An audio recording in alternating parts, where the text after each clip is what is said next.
აპირებს თუ არა ქართული ოცნების მთავრობა ჩორჩანას საგუშაგოს გაუქმებას. ამის შესახებ ახსნა განმარტებას გიორგი გახარიას პარტია მოითხოვს. ყოფილი პრემიერის თანაგუნდელები არ გამორიცხავენ ოცნებამ ეგრეთ წოდებული სამხრეთ ოსეთის დე-ფაქტო მთავრობას ეს სურვილი დაუკმაყოფილოს. ამ საგუშაგოს არსებობა რომ საოკუპაციო რეჟიმს დისკომფორტს უქმნის, ამის დასტურია მათთვის ეგორ კოჩიევის გუშინდელი განცხადება.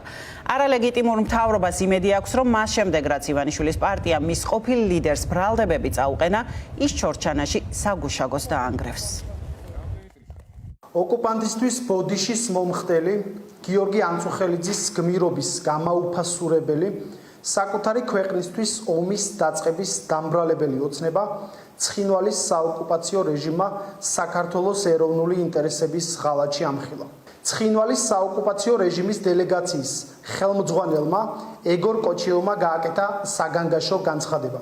კერძოდ, ოცნების მხრიდან ჩორჩანას საკითხზე გამოძიების დაწყება და საგუშაგოს განთავსებისთვის დანაშაულის დარქმევა ცხინვალის საოკუპაციო რეჟიმისთვის, როგორც თავად განმარტავენ, აჩენს პოლიტიკურ სამართლებრივ საფუძვლებსა და სერიოზულ იმედებს, რომ მოხდება საგუშაგოს დემონტაჟი და ქართული მიწის ეს ნაწილიც ცხინვალის საოკუპაციო რეჟიმის კონტროლქვეშ მოექცევა. კიდევ ერთხელ დადასტურდა მარტივი ჭეშმარიტება, რომ ჩორჩანაში გიორგი გახარია იცავდა ქართულ მიწას.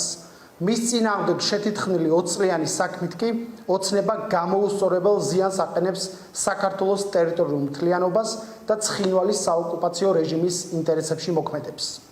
მოვითხოვთ კონკრეტულ განმარტებებს, რომ ქართული საზოგადოება დეტალურად იყოს ინფორმირებული ჩორჩანას საგუშაგოს საკითხზე გამართული შეხვედრის შესახებ.